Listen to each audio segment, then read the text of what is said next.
Hello guys, तो आज मैं एक नया मानवा एक्सप्लेन करने वाला हूँ। और इमेजिन करो कि अभी तुम जिस गेम को खेल रहे हो, तुम उस गेम में बहुत ही एक्सपर्ट हो, तुम उस गेम के हार्डकोर प्लेयर हो और अचानक से तुम्हारी डेथ हो जाती है और तुम्हारा रेनकार्नेशन उस गेम के प्लेयर के तौर पर होता है। लेकिन तुम्हारे पास अपने पास्ट लाइफ की सारी मेमोरीज होती है कि उस गेम में क्या होने वाला है, क्या होता है और कौन सा मॉन्स्टर अपेयर होता है। उस गेम की टोटल इन्फॉर्मेशन तुम्हारे पास पहले से ही होती है। तो फिर हमारा स्टोरी भी इसी स्टोरी पे बेस्ड है। तो आइए हम देखते हैं कि एमसी अपने पास्ट लाइफ की मेमोरीज को अपने करंट लाइफ में कैसे यूज करता है। ये देखने के लिए इस एपिसोड को पूरा देखना। तो चलो वीडियो को स्टार्ट करते हैं। तो एपिसोड का स्टार्ट होता है और एमसी कहता है कि फिर से वही एहसास, हालांकि ये सब मैं पहली बार देख रहा हूँ। ये सब कुछ हद तक नेस्टोलॉजिक जैसा दिख रहा है और ये पहली बार भी नहीं है जब मैंने ऐसा महसूस किया है। और फिर एमसी अपने पास्ट को याद करते हुए कहता है कि मैं ये सब बहुत ही लंबे समय से फैमिलियर महसूस कर रहा हूँ। लंबे समय तक लगातार ऐसा लगता है कि मैं इस वर्ल्ड को शुरू से जानता हूँ। और गाइज, आज मेरी आवाज थोड़ी सी अलग लग सकती है क्योंकि आज मेरा थोड़ा सा फीवर है, उस वजह से मेरा थोड़ा आवाज बदला हुआ सा लगेगा, तो मैनेज कर लेना। और हम देखते हैं कि एमसी किसी का वेट कर रहा होता है। तो एमसी कहता है कि हाँ, ऐसा ही है। तभी एमसी के सामने एक पर्सन आता है और उस पर्सन का नाम सर जेनिफर होता है। तभी जेनिफर आकर एमसी से कहता है कि इंतजार करने के लिए शुक्रिया। मेरा अनुमान है कि आज तुम एडवेंचर्स के लिए रजिस्ट्रेशन के लिए यहाँ पर आए हो। तो फिर एमसी भी जेनिफर को कहता है कि हाँ, मैं रजिस्ट्रेशन के लिए ही आया हूँ। और फिर जेनिफर एमसी को देख रहा होता है। तभी हम देखते हैं कि एमसी कुछ सोचने लगता है और एमसी सोच रहा होता है कि इस पर्सन के साथ भी वैसा ही हो रहा है। ऐसा लगता है कि मैं इस पर्सन से पहले भी मिल चुका हूँ। तभी हम जेनिफर को देखते हैं जो कि स्माइल करते हुए एमसी से कहता है कि हाँ, तुम्हारा रजिस्ट्रेशन हो गया है। और फिर जेनिफर ही एमसी के सामने सिस्टम विंडो अपीयर करता है, जिससे हम देखते हैं कि एमसी को उसका सिस्टम विंडो मिल जाता है। हम देखते हैं कि उस सिस्टम विंडो में लिखा हुआ होता है कि एमसी जैसे ही अपने दाहिने हाथ को हिलाएगा, एमसी का ऑथराइजेशन शुरू हो जाएगा। और हम देखते हैं कि एमसी सिस्टम को देखकर बहुत ज्यादा हैरान हो गया होता है और एमसी कह रहा होता है कि मुझे ये याद है। फिर एमसी अपने राइट हैंड को देखने लगता है। तो हम देखते हैं कि जेनिफर एमसी को ऐसा करते हुए देख जेनिफर एमसी से पूछता है कि क्या हुआ, कुछ गड़बड़ है क्या। और सीन चेंज होता है और एमसी हमें बताता है कि ये मेरी प्रीवियस लाइफ की मेमोरीज है। और एमसी अपनी प्रीवियस लाइफ की मेमोरीज को याद करने लगता है। तभी एमसी कहता है कि मेरे पास प्रीवियस लाइफ की मेरी सारी मेमोरी अभी भी मुझे याद है इस वर्ल्ड में खेलने का। और फिर एमसी अपने प्रीवियस लाइफ की मेमोरीज को याद करते हुए कहता है कि हाँ, ये जगह तो उस गेम का है जिसे मैंने अपने पास्ट लाइफ में इतना खेल लिया था कि मुझे उस गेम में हार्डकोर प्लेयर्स के तौर पे जाना जाता था। एक वर्ल्ड जिसे ग्रैंड सेवन के नाम से जाना जाता है। फिर हमें उस वर्ल्ड को दिखाया जाता है और फिर एमसी बताता है कि ये एक ऐसा जगह है जहाँ पर लोग शांति पाने के लिए 7 कॉन्टिनेंट्स की यात्रा करते हैं। एक ऑनलाइन वर्चुअल गेम ऐसा है ग्रैंड सेवन। फिर सीन प्रेजेंट में आता है और एमसी कहता है कि रुको, ये सब मेमोरीज क्या है। फिर एमसी बताता है कि इस वर्ल्ड की सारी मेमोरीज मेरे माइंड में बह रही है। मैं एक नॉर्मल पर्सन हूँ जो कि एक स्ट्रांग पर्सन बनने का सपना देखा है। मुझे इस हद तक पैसे कमाना है जिससे कि मेरा फैमिली एक अच्छी लाइफ को जी सके। और आज के टाइम पे तो हर कोई इसी तरह के सपने देखता है। तो एमसी के ड्रीम के लिए सब लोग एक एक लाइक कर दो और चैनल को सब्सक्राइब भी कर दो। फिर एमसी कहता है कि फिर भी मैं जिस वर्ल्ड में रह रहा हूँ ये सिर्फ मेरी पास्ट लाइफ का एक गेम वर्ल्ड है, सचमुच में ये बहुत ही क्रेजी है। और फिर हम एमसी को देखते हैं जो कि खुश होते हुए कहता है कि इसका मतलब कि मैं अब बहुत ज्यादा अनस्टॉपेबल हूँ। तभी हम जेनिफर को देखते हैं जो कि एमसी से पूछ रहा होता है कि माफ करना लेकिन क्या तुम ठीक हो, क्योंकि तुम बहुत देर से यहाँ पर खड़े हो और कांप रहे हो। तो एमसी जेनिफर से कहता है कि ओ मेरी परवाह मत करो, ये तो सिर्फ एक वॉरियर की एक्साइटमेंट है। फिर एमसी जेनिफर से कहता है कि अब सब कुछ इंटरेस्टिंग होती जा रही है। और फिर एमसी अपने राइट हैंड को हिलाकर अपना हंटर ऑथराइजेशन पूरा करने लगता है। तभी एमसी कहता है कि मेरी पास्ट लाइफ की सारी मेमोरीज मेरे पास वापस क्यों आ गई है। खैर मेरे पास अभी तो कोई क्लू नहीं है, फिलहाल के लिए तो नहीं। और फिर एमसी कहता है कि खैर अभी तो मैं अपनी मेमोरीज का यूज आगे बढ़ने के लिए ही करूंगा ताकि मुझे एडवांटेज मिले। और फिर हम देखते हैं कि सिस्टम के द्वारा एमसी का ऑथराइजेशन पूरा हो जाता है और एमसी का स्टेटस विंडो दिखाया जाता है जिसमें कि एमसी का सिर्फ एज 19 का दिख रहा होता है, बाकी सारा स्टेट एमसी का अननोन होता है। और एमसी का पर्सनैलिटी भी कंपोस्ट फ्लेक्सिबल होता है। और फिर हमें जेनिफर को दिखाया जाता है। जेनिफर एमसी से कहता है कि अपना ख्याल रखना। और सीन चेंज होता है और हम एमसी को देखते हैं जो कि टेलीपोर्टेशन गेट से कहीं जा रहा होता है। और फिर सीन चेंज होता है और हमें एक प्लेस को दिखाया जाता है। तभी वहां पर एमसी भी अपीयर हो जाता है और उस प्लेस का नाम बैप्तिस्मल अल्टर होता है। और फिर एमसी उस प्लेस को देखकर हैरान होने लगता है और कहता है कि यहाँ तक कि बैप्तिस्मल अल्टर भी बिल्कुल गेम की तरह ही दिख रही है। और हमें और एक न्यू प्लेस को दिखाया जाता है जहाँ पर कुछ एडवेंचर्स भी होते हैं। तो एमसी बताता है कि ये ट्यूटोरियल स्टेज है और यहाँ पर मेरे साथ और 5 एडवेंचर्स आए हैं। और फिर एमसी उन प्लेयर्स को देखने लगता है और कहता है कि यहाँ तक का फ्लो बिल्कुल वैसा ही है जैसा कि गेम में था, लेकिन अब ये एक रियलिटी है तो फिर मतलब कि अब इसे कंटिन्यू रखने का कोई भी रास्ता नहीं होगा। अगर मैं मर जाऊं तो फिर वही होगा। एमसी का कहने का मतलब है कि अब ये गेम की तरह नहीं रहा।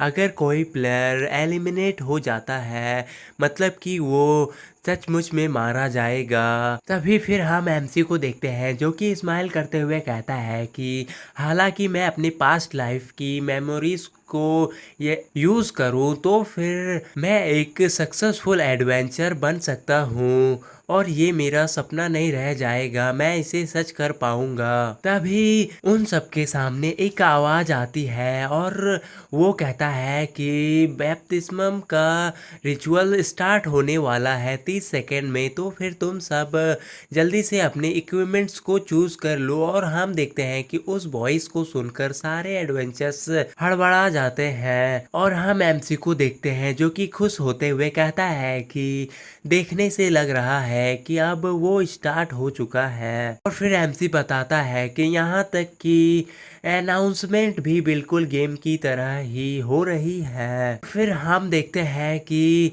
उन सब में से एक एडवेंचर वहाँ से भागने लगता है और फिर हमें दिखाया जाता है कि उस एडवेंचर जिस तरफ वो भाग रहा होता है उस तरफ बहुत सारे वेपन्स अपीयर होते हैं। और तभी हम देखते हैं कि वो एडवेंचर एक वेपन को चूज करता है, लेकिन दिखाया जाता है कि वो एडवेंचर जिस वेपन को चूज करता है उस सेम वेपन को कोई दूसरा एडवेंचर भी पकड़ लेता है, जिसकी वजह से उन दोनों एडवेंचर्स के बीच में उस वेपन को लेकर झगड़ा होने लगता है। और उस वेपन के बारे में बताया जाता है। उस वेपन का नाम गार्जियन स्पेयर होता है। उस वेपन का रैंक E+ होता है और उस वेपन का अटैक 21 होता है, जबकि ड्यूरेबिलिटी 50/50 होता है। फिर हमें और एक एडवेंचर को दिखाया जाता है जो एक स्वॉर्ड को चूज करता है और उस स्वॉर्ड का नाम रेड स्वॉर्ड होता है। वो ई रैंक का स्वॉर्ड होता है और उसकी अटैक 19 की होती है और उसका ड्यूरेबिलिटी 60 आउट ऑफ 60 होता है। और नेक्स्ट सीन में हमें दिखाया जाता है कि वो पर्सन जैसे ही उस स्वॉर्ड को लेने वाला होता है, एक दूसरा एडवेंचर उसे एक पंच मारता है और कहता है कि दूर हो जाओ, ये स्वॉर्ड मेरी है। और हम देखते हैं कि एमसी को इन सब से कोई भी फर्क नहीं पड़ता है,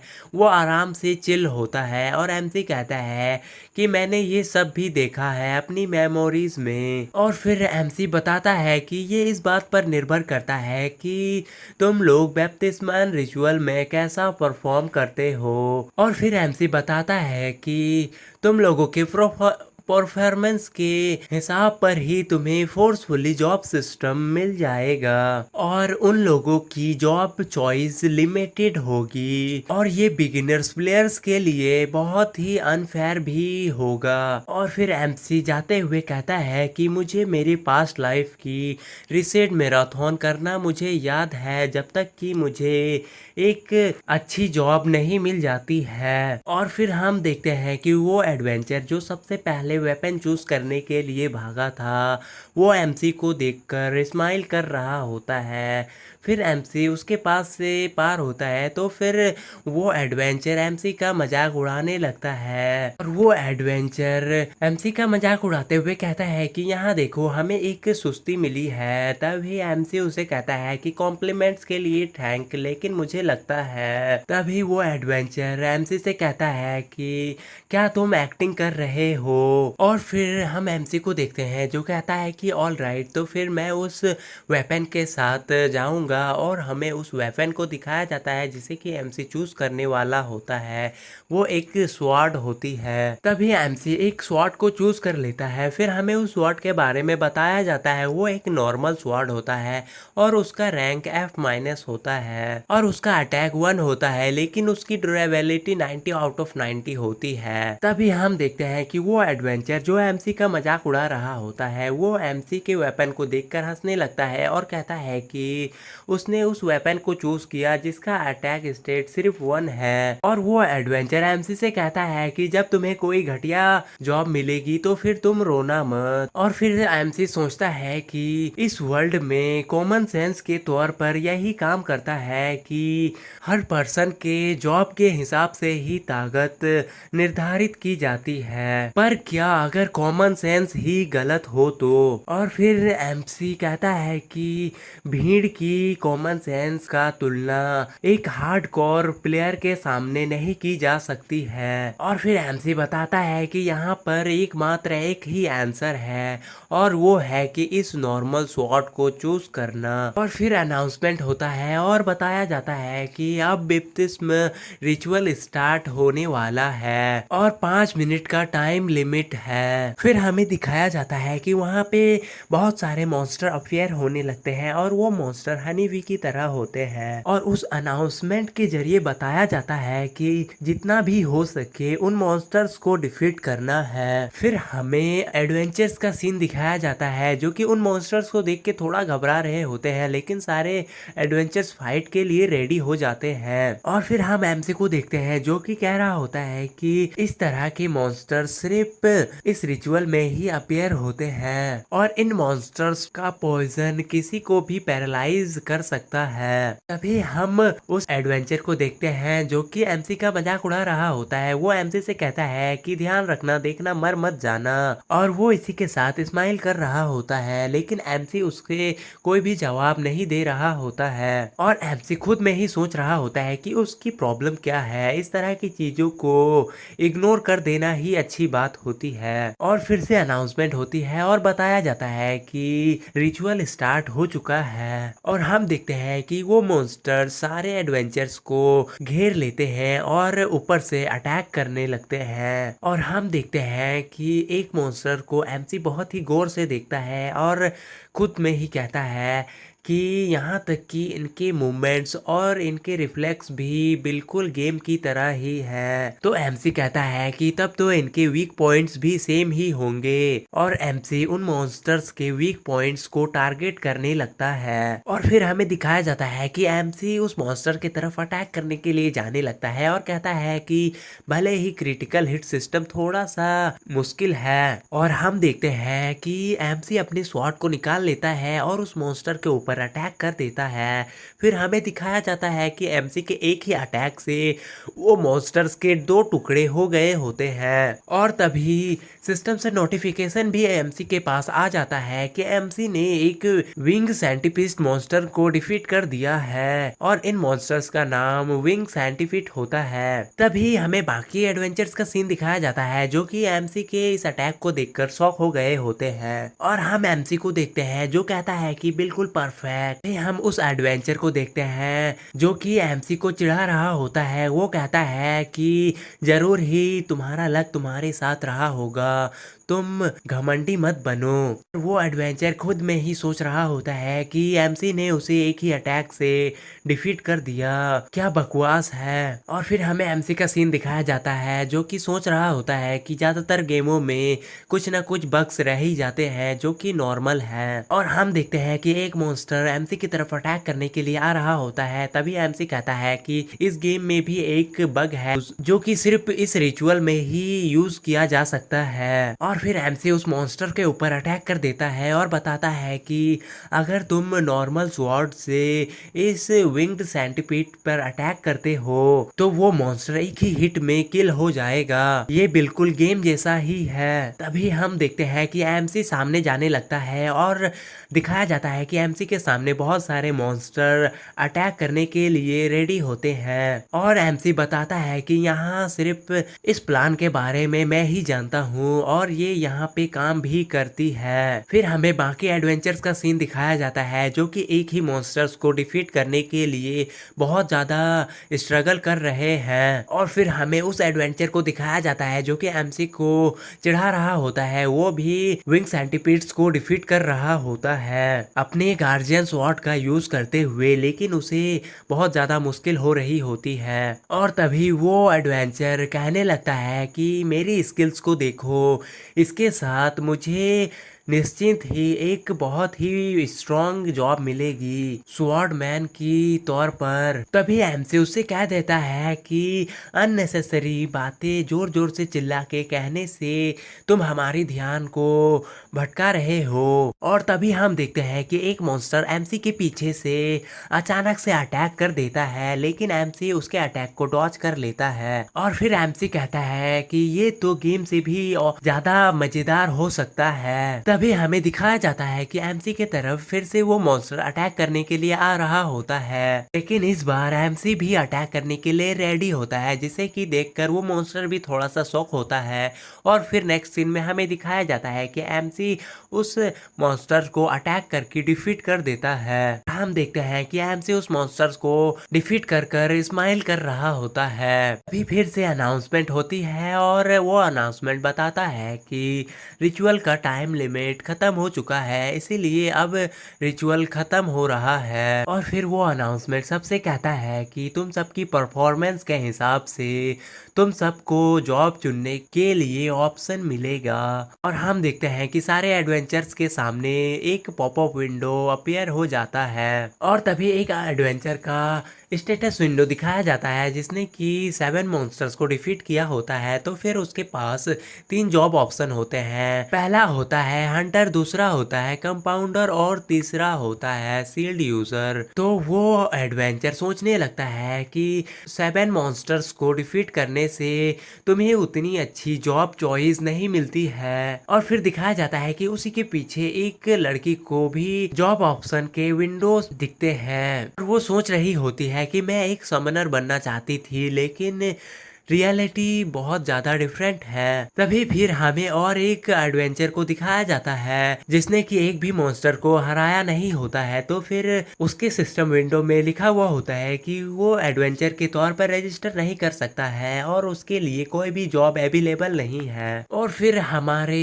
एमसी को चिढ़ाने वाले एडवेंचर को दिखाया जाता है जो कि हंसते हुए कहता है कि मैंने 15 किल किए हैं और उसके पास 4 जॉब ऑप्शन होते हैं जिसमें कि पहला फाइटर होता है और दूसरा थीफ होता है, तीसरा हंटर होता है और चौथा स्वॉर्डमैन होता है। और सिस्टम ने भी शायद ये डिटेक्ट कर लिया है कि वो आगे चलकर कुछ ना कुछ इविल ही करेगा, इसीलिए उसे थीफ वाला जॉब ऑप्शन भी मिला हुआ होता है। तभी वो हंटर एमसी को देखता है तो एमसी अपने जॉब ऑप्शंस को देखकर कुछ सोच रहा होता है। तभी वो हंटर एमसी के पास चला जाता है और एडवेंचर्स और हंटर्स एक ही जैसे होते हैं। तो फिर अगर मैं एडवेंचर्स की जगह एक दो बार हंटर बोल दूं तो फिर तुम लोग समझ जाना। तभी वो एडवेंचर एमसी से कहता है कि तुम बहुत ही लकी हो, तुम्हारे साथ क्या हुआ, तुम्हें कौन कौन से ऑप्शंस मिले हैं। तो एमसी उसकी तरफ देखता है लेकिन एमसी उसके सवालों का कुछ भी जवाब नहीं देता और उसे इग्नोर कर देता है, जिसकी वजह से वो एडवेंचर भी बहुत ज्यादा शॉक हो जाता है। और वो एडवेंचर कहता है कि ये क्या है। तभी हमें एमसी का सिस्टम विंडो दिखाया जाता है और एमसी ने 33 किल किए हुए होते हैं, जिसके वजह से एमसी को बहुत सारे जॉब ऑप्शन मिले हुए होते हैं। इसमें से पहला स्वॉर्डमैन होता है, दूसरा मेज होता है, तीसरा थीफ होता है और चौथा फाइटर होता है, पांचवा समनर होता है, उसके बाद हंटर, शील्ड यूजर और हीलर।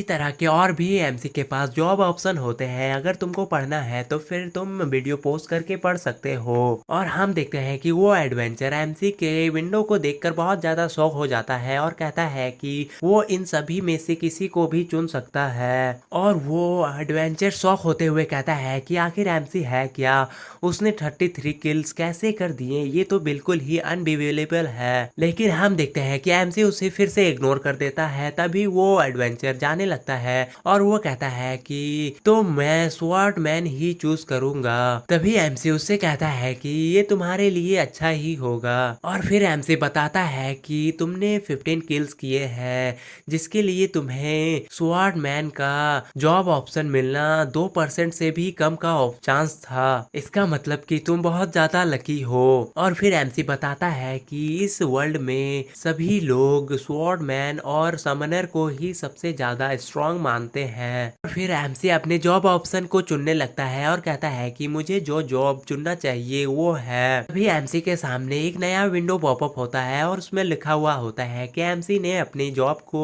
चूज कर लिया है और एमसी को फर्स्ट टाइम जॉब बोनस भी मिला हुआ होता है जिसका नाम इनिशियल इक्विपमेंट होता है। और फिर दिखाया जाता है कि एमसी के साथ उसका जॉब मर्ज होने लगता है। तभी सिस्टम से नोटिफिकेशन आता है कि एमसी ने कंपाउंडर के जॉब को चूज किया है। तो सारे एडवेंचर्स एमसी के जॉब को देखकर बहुत ज्यादा शौक हो जाते हैं और हम देखते हैं कि जो एडवेंचर एमसी को चिढ़ा रहा होता है वो बहुत ज्यादा शौक हो जाता है और वो एमसी से कहता है कि क्या तुम बेवकूफ हो, तुम्हारे पास जितने भी ऑप्शन थे उन सब में कंपाउंडर का जॉब सबसे ज्यादा वीकेस्ट जॉब ऑप्शन है। और फिर हमें एमसी के स्टेट्स को दिखाया जाता है जिसमें कि एमसी का जॉब कंपाउंडर होता है और एमसी का स्किल कंपाउंड होता है, लेकिन एमसी अभी तक लेवल 1 पर ही होता है। लेकिन फिर हम एमसी को देखते हैं जो कि स्माइल कर रहा होता है और फिर एमसी अपने इन्वेंटरी को ओपन करता है। फिर एमसी बताता है कि कंपाउंडर वीक है या नहीं ये तो प्लेयर पर डिपेंड करता है और मैं उनमें से 33 हंटिंग करने के बाद मैं और क्या ही एम कर रहा था। और हम देखते हैं कि एमसी ने जो किल्स किए होते हैं उनका ड्रॉप एमसी के इन्वेंटरी में सेव हो गया होता है जिसमें कि उन मॉन्स्टर के टेल, विंग्स और ब्लड होते हैं। उन सभी आइटम का रैरिटी F रैंक का होता है और एमसी बताता है कि ये सब ड्रॉप आइटम थे जो कि अवेलेबल लेवल है। तभी फिर हम उस एडवेंचर को देखते हैं और वो कह रहा होता है कि आखिर एमसी क्या करने की कोशिश कर रहा है। और हम देखते हैं कि एमसी अपनी स्किल को यूज करते हुए अपने नॉर्मल स्वॉर्ड में उस ड्रॉप आइटम को मिलाने लगता है, जिसमें कि एमसी उस मॉन्स्टर का टेल को 4 टाइम यूज करता है और उसके विंग्स को 5 टाइम यूज करता है और उसके ब्लड को 2 टाइम्स, और उस स्वॉर्ड में वो सब मिलाने लगता है। और फिर एमसी के सामने एक नया विंडो ओपन होता है, जिसमें कि एमसी का जॉब कंपाउंडर लिखा होता है और एमसी का स्किल कंपाउंड, और तभी उसमें लिखा हुआ होता है कि एमसी इन सारे आइटम्स को आपस में मर्ज कर सकता है, जिसमें कि एमसी के 12 एमपी यूज होंगे। तभी एमसी कहता है कंपाउंड, और हमें दिखाया जाता है कि एमसी का नॉर्मल स्वॉर्ड एक डेंजरस स्वॉर्ड में बदलने लगता है। और एमसी बताता है कि कंपाउंडर यही कारण है कि मैंने इस जॉब को चुना। और हम देखते हैं कि बाकी एडवेंचर्स एमसी को ऐसा करते हुए देखकर बहुत ज्यादा शौक हो रहे होते हैं। और फिर एमसी बताता है कि इक्विपमेंट का एक टुकड़ा इतना स्ट्रांग है कि उसने गेम के फंडामेंटल्स को ब्रेक कर दिया। तभी एमसी के सामने नोटिफिकेशन आता है कि एमसी ने अपने कंपाउंड स्किल को सक्सेसफुली यूज कर लिया है और एमसी का नॉर्मल स्वॉर्ड पूरी तरह से चेंज हो जाता है और वो एक पर्पल स्वॉर्ड में बदल जाता है, जो कि एक डैगर की तरह दिख रहा होता है और वो बहुत ही इंसेन डैगर की तरह दिख रहा होता है। तो गाइज आज का एपिसोड हमारा यहीं तक था, तो मिलते हैं नेक्स्ट एपिसोड में। और ये वाला मैनुआ पहले से ही कुछ लोगों ने एक्सप्लेन कर दिया है, तो फिर अगर तुम्हें मेरी एक्सप्लेनेशन पसंद आ रही है तो फिर कमेंट में बता देना, मैं इस मानुआ को कंटिन्यू करूँगा। और अगर तुम लोगों को ये मानुआ पसंद नहीं आ रही है या फिर तुम लोगों ने इस मानुआ का एक्सप्लेनेशन पहले ही देख लिया है तो भी कमेंट में बता देना, मैं इसे छोड़ दूंगा और एक नया मानुआ को स्टार्ट कर दूंगा। तो फिर मिलते हैं नेक्स्ट एपिसोड में, और अगर वीडियो अच्छा लगा तो लाइक कमेंट शेयर भी कर देना और चैनल को सब्सक्राइब करना मत भूलना, क्योंकि हमें अभी बहुत ज़्यादा सपोर्ट की ज़रूरत है। तब तक के लिए बाय।